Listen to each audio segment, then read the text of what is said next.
We're live on Instagram. We're live on Facebook. We are live everywhere now. So if you guys can hear me in YouTube, give me a thumbs up. We're a couple minutes late, more than a couple minutes late. We're 15 minutes late today. Technical difficulties, guys. But Manelik says, what's up, bro? What's up, Manelik? We want to give some time for the folks on YouTube and Facebook to join. I see some familiar friends joining from TikTok. Shout out to Helen. And let's see. So we got, Helen's watching from Freetown, Sierra Leone. Gigi's watching from New York. We got, who else do we have?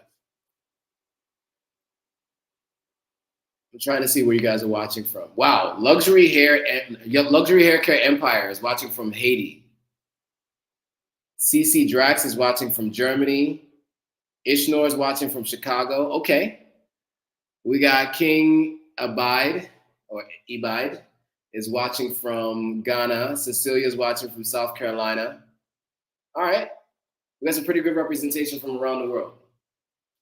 Manelik says you're coming in loud and clear. Good. So I'm glad you can hear me. Cool. You guys who are watching on TikTok, give me a thumbs up so I know you can hear me and tell me where you're watching from. All right, cool. So today we're going to give you guys an update. You know, obviously last Monday was an interesting conversation. We had just had 24 hours of trying to figure out what just happened.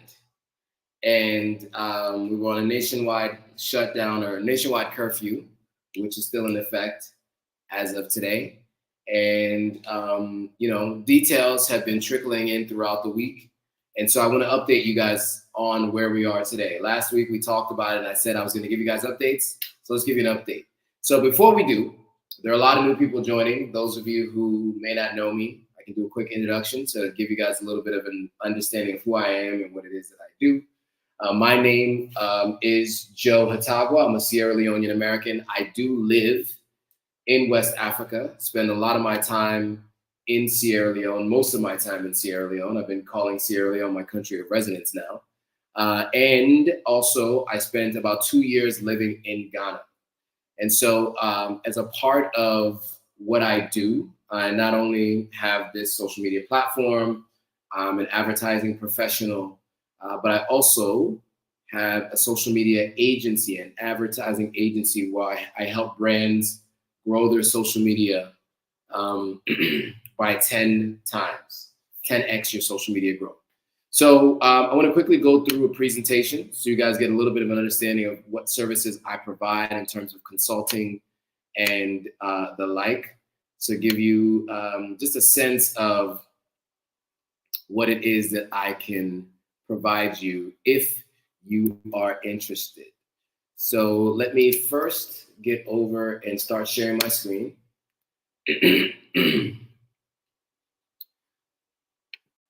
Because there's quite a bit to cover today, and I just want to make sure that I don't miss anything.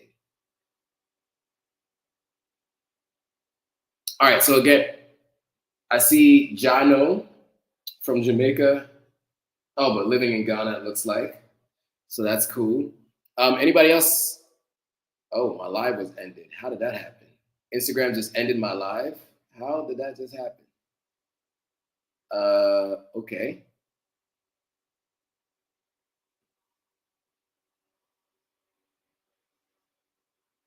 Okay, technical difficulties.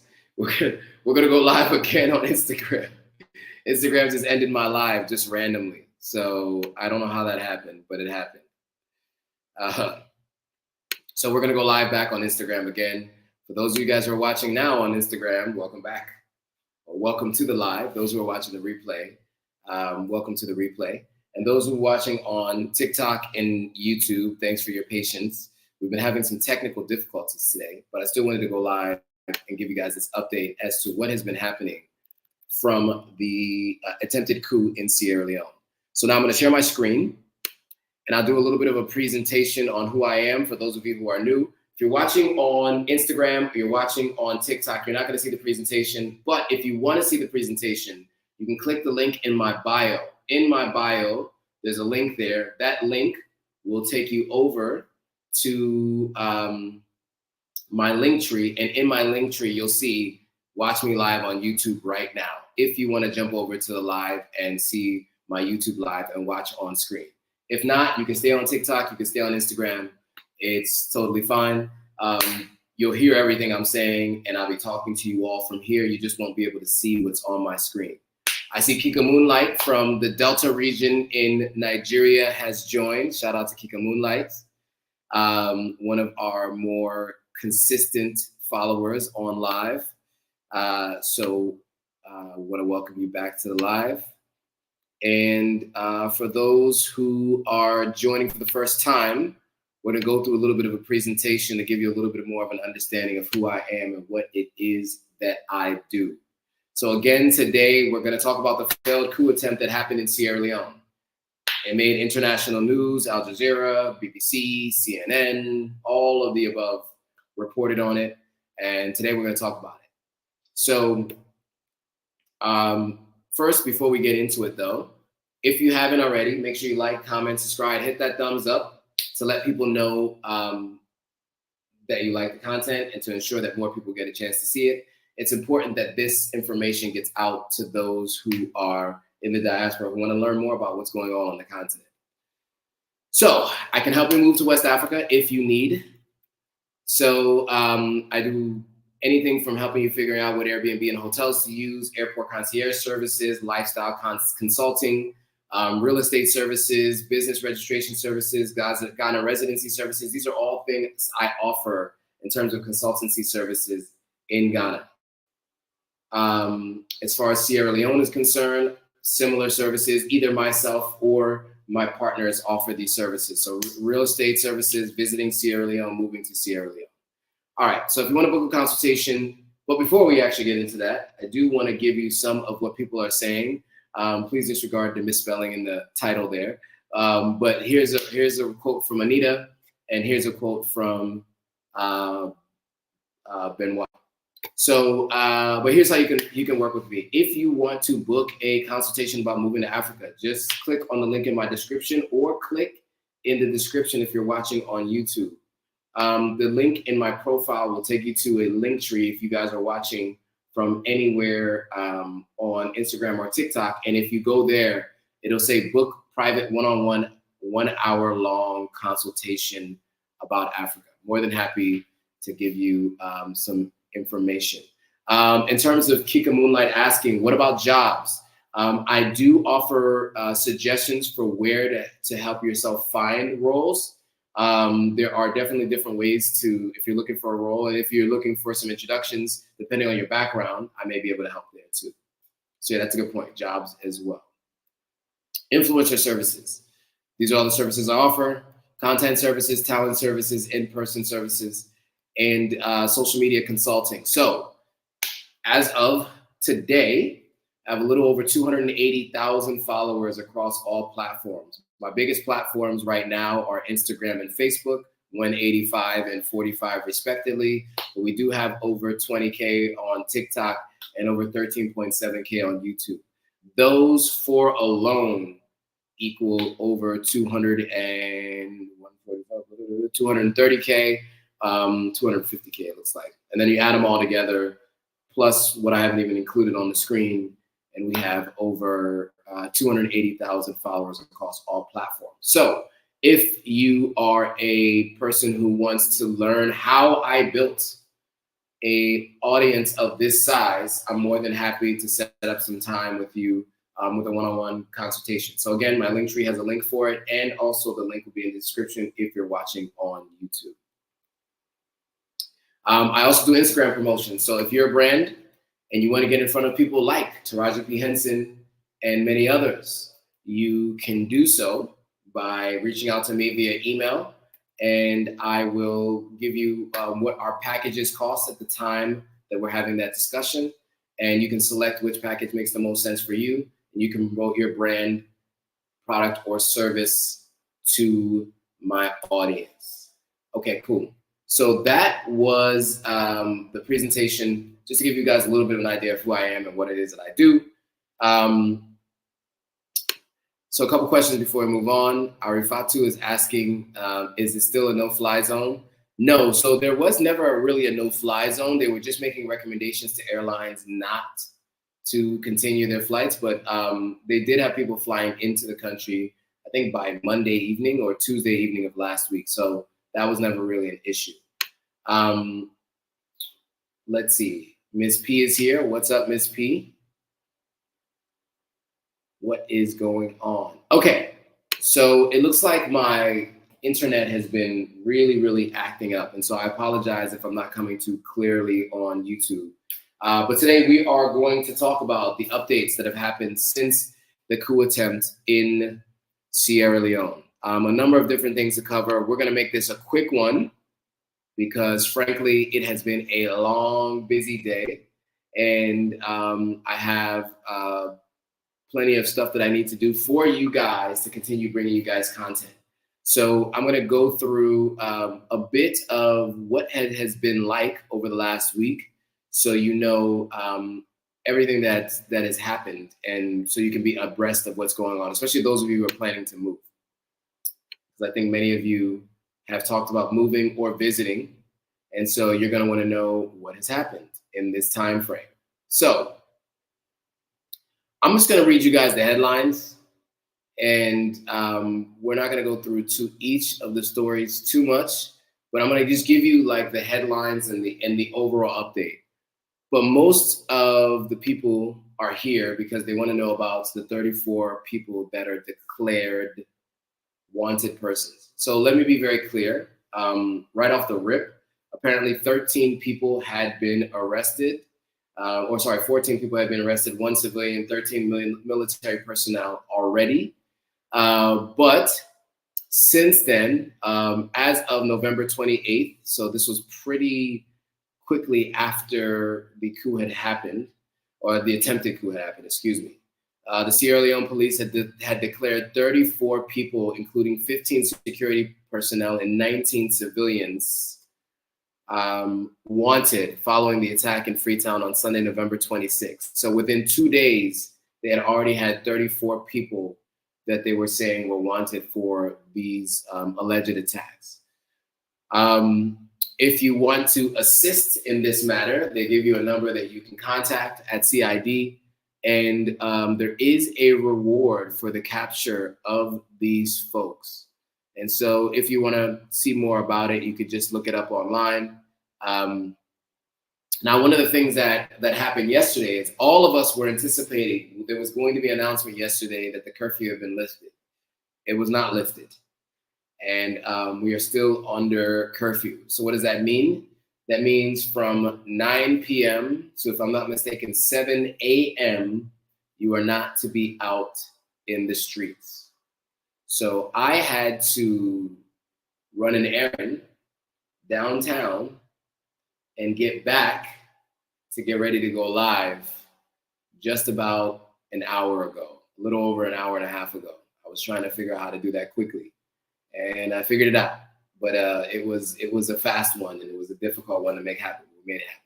So anyway, again, 34 people declared wanted. I'll put the article up on the screen so you guys can see it.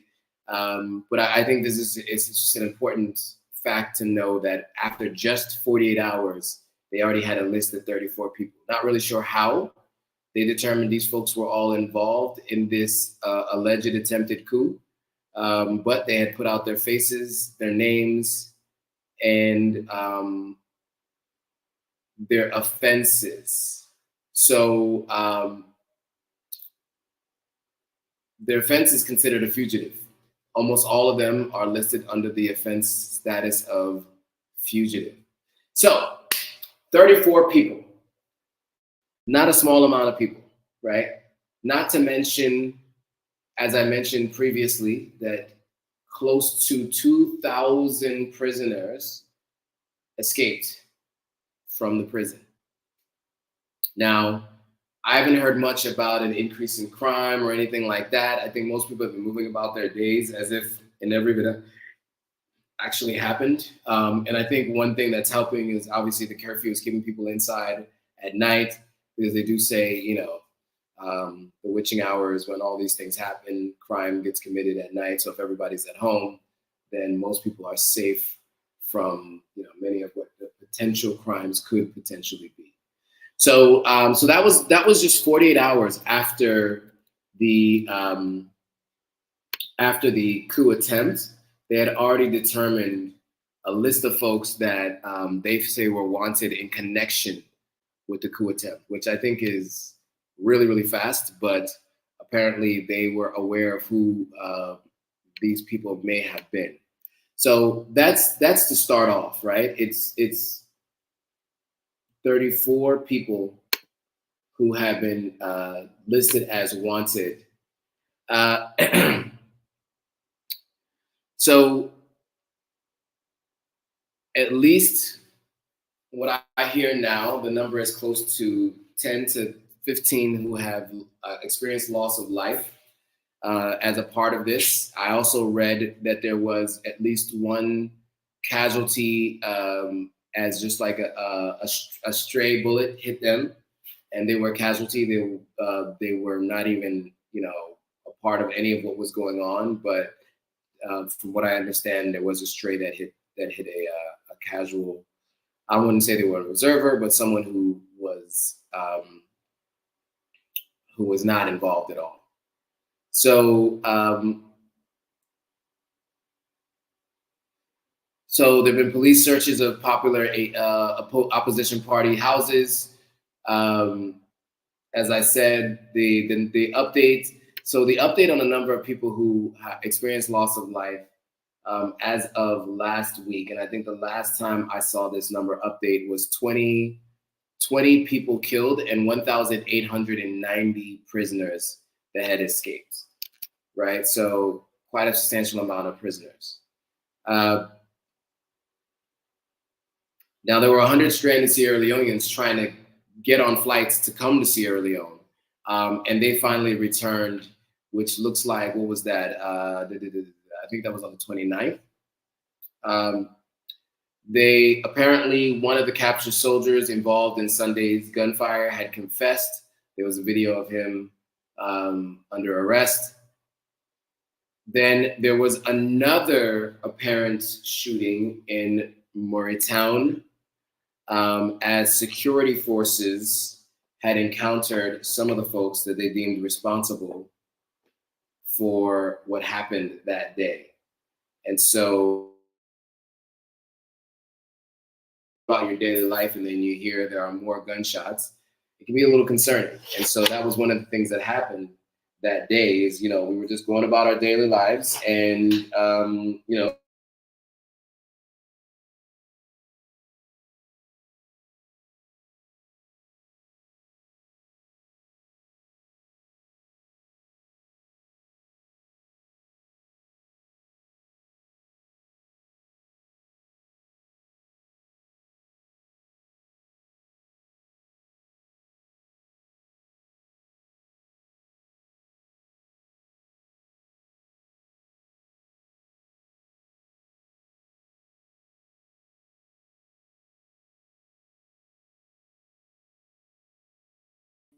near Murraytown Barracks, a few shots were fired as part of an effort to bring a couple of alleged perpetrators to justice. The interest had been successfully apprehended and now under the police or the custody of security forces. And by the way, lights don't go. Lights is not here. So we're using these other lights as a way to keep it bright in here because it is dark with no light. Okay, so there was another shooting. Obviously, that was scary. People were talking about it, and but it seemed to have been, brought under control fairly quickly. And so the announcement on the 28th or the 29th, officially, that it was an attempted coup. At first, that had been used. I think they had to go through some processes to determine it, but they eventually determined it was an attempted coup. Then, of course, President Bio, according to this article, had accuse the opposition of the attempted coup. It sounds like many people are under the belief system that it was the opposition party that were behind this, or folks from the opposition party. But that is all speculation, I think, at this point, and I'm not really sure there's much evidence to support those claims. I think people are just making assumptions because in disputes as to the legitimacy of the election by the opposition party. So now, of the 1,800 prisoners, sometime last week, 8 of those prisoners were captured in Bo after they escaped from Penemba Road. So let me tell you a little bit about that story and how they were captured. I think it might be interesting. Now, I was thinking, okay, 1,800 plus people escaped. How are they going to capture any of them? And somehow, at the very least, 8 folks were captured. And so let me share my screen so you guys can at least see the article. I'll just share the full screen. Excuse me. So here's the article. So under the leadership of a regional police commander in the south, the Sierra Leone police had intensively been pursuing escaped prisoners following, the breach of the correctional facility. They say the efforts bore fruit, successfully capturing 8 people out of those who escaped. They were in Bo, which is about 3 to 4 hours outside of Freetown. And so their names are listed here, and they were captured and apprehended and swiftly taken back to jail, likely potentially getting longer sentences than what they were originally in jail for, because of course they not only attempted a coup, but they also ran away. And of course, many of them did not try to cooperate, as you can see. So let me get back into the story. Let's see.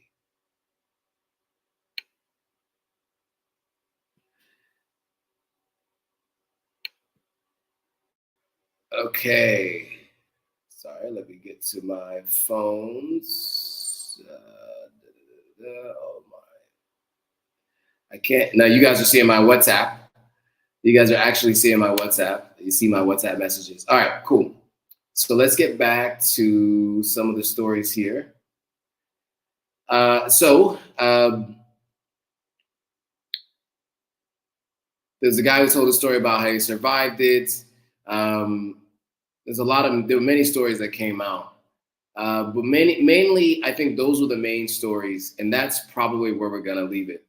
I think, okay, so here's another one, actually. They said, there's actually an important story. So ECOWAS activated a standby force training policy for Sierra Leone, and some delegates actually came from ECOWAS to Sierra Leone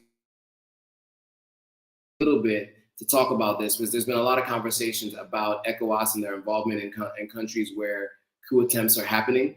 And, there have been some conversation about whether or not everyone is on board with ECOWAS as a governing body stepping into individual countries and asserting their leadership. And so there are questions about that. But I think overall it's just par for the course, right? It's something that a governing body would do in the instance of a coup or attempted coup, especially since there have been 4 coups in West Africa since 2020, right? So it just seems par for the course. Why wouldn't they send a standby force? Whether I agree or disagree with it, that's just what would make sense if the governing body is trying to protect its interests. So the Commission of the Economic Community of West African States has activated the process of reviewing the training policy for its standby force with a goal to bolster peace and support operations. And so there was a 2-day workshop and there was a lot to talk about there, but I thought this was actually the conversation about the standby force in Sierra Leone, or the military, the ECOWAS leadership coming to Sierra Leone, but it wasn't. It was a different story.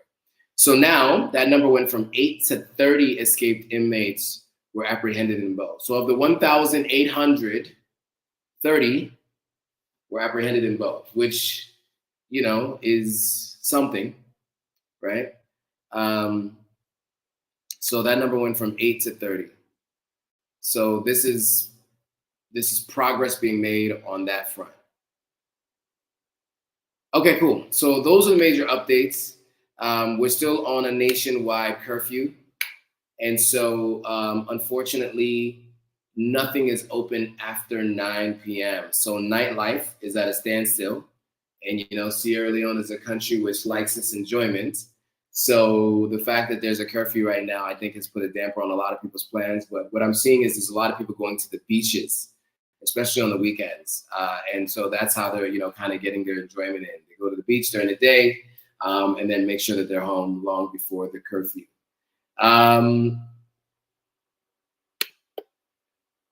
So Arifatu saying, because he had asked if there was a no-fly zone, I told him no. He said he was asking because he bought a ticket to come back in March. You should be fine to come back in March. We will see if the curfew's been lifted by that point in time. Mr. London Boy for Life says, hey, Joe, hope you're doing well. I am, and I hope you are as well. Anne-Marie Harding says, what does Anne-Marie Harding say? Hello, Joe, how are you? I'm well, and I hope you are well too. All right, guys, cool. So I know we started about 15 minutes late, and we are just under 15 minutes before the turn of the hour. I wanted to leave it open for any questions before we draw this thing to a close. Today is going to be a shorter live, just because today has been a very, very eventful day, and it's time for this day to end. But I wanted to make sure I went live because, of course, I have to go live for you guys. I can't not go live. So any questions, comments, thoughts, concerns before we bring this thing to a close? It was a short live today. Not a lot of class participation today, but also, it's kind of a last minute put together of the content because it's been a long day and there's been a lot going on. I've traveled all over our capital city here today, and just to make sure that I was back here with you guys, back at home, going live. So here we are. Any questions, comments, concerns before we bring this thing to a close? No? All right, well, of course, I want to thank you guys all for watching. And as always, make sure you share this with anybody you know who wants to know what is going on or what has been going on over the last week, and who may plan to be visiting or moving to Sierra Leone, just to know what life could potentially be like if you're in the country. Now, again, we talked about this last week. What happened this last weekend is an insulated incident, specifically for Sierra Leone. However, situations like this get amplified because the country is small, and because this is not something that happens very often in a country like this. And so, these things are going to be amplified and talked about a lot more, across the news media, no matter where you are around the world. All right, cool. So let's see if there's some more comments. Let's see. Jade Riley says, do you feel unsafe living in Sierra Leone? I plan on visiting next year. I do not feel unsafe, to be honest with you. I don't feel unsafe, but I also don't feel unsafe in Brooklyn, New York either. It's just because of how I decide to move and where I go and who I trust, things like that. But I think once you are here, you start to begin to build a network. You probably will feel a little bit like you have a support system. So if you ever feel worried about things like this, you can reach out to them. Also, the U.S. Embassy, of course, is open and available for those if something was to actually go down, right? And so I feel pretty safe.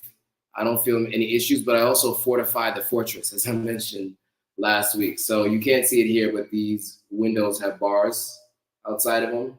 So you can't really jump in and break into the window. Same thing with all the windows around, and the doors have them as well. And those are just precautionary measures that are taken.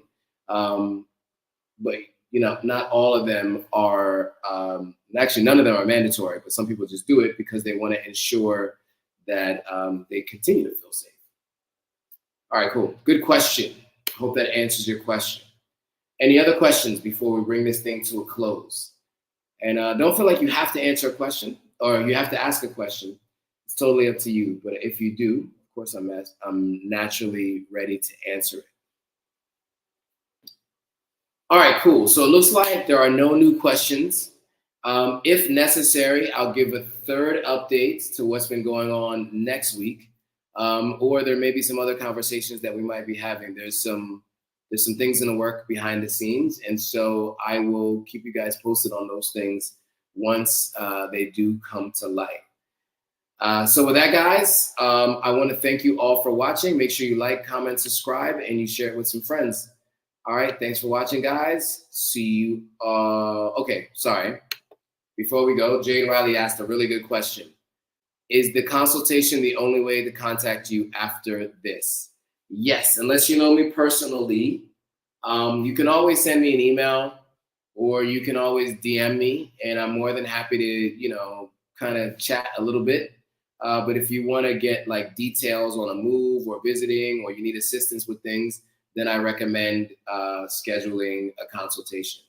But like if you want to have a one-on-one chat, otherwise, yeah, you can just send me an email or send me a DM, and I'll see what I can do to answer your questions or put you in touch with the right people. All right, guys, with that, thanks for watching. See you all on the next video.